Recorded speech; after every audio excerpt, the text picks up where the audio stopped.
Welcome to Financials with Ahau. It's a joy to be together with you again as we continue on the Making Wealth series.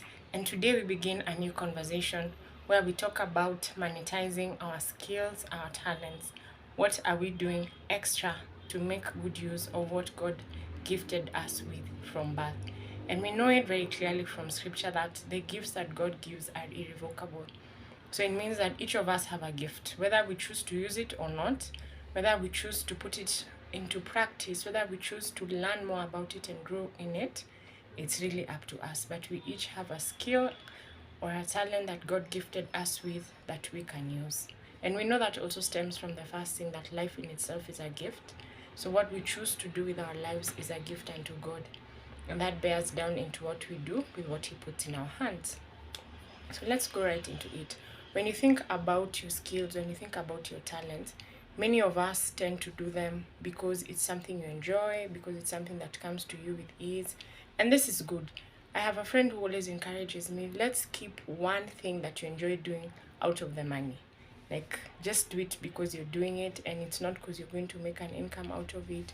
It's not because you're going to create something out of it for financial gain, but it's just what you enjoy. So that's good, and that's important to have. But then there's what we look into and we realize it can actually grow for us a type of financial income, and we decide to put it into practice. So we begin to ask ourselves, what are the things that come to me naturally? What are the things that other people say I'm good at?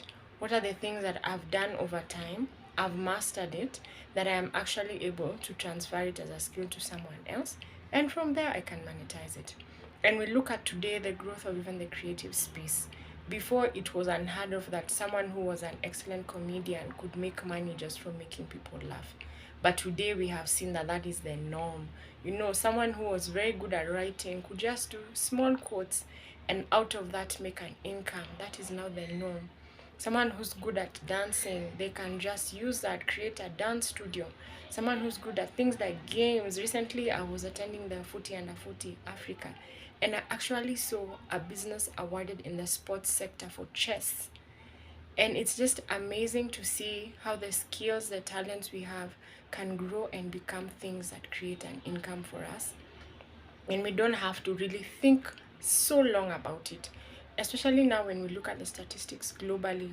Sitting during the summit for the Footy Under 40 Africa, there's a lot of statistics going around on Africa, youth unemployment, continental unemployment, looking at the trade agreements that are coming into place, and how can we really just be part of creating economic growth with the things that we possess in our hands.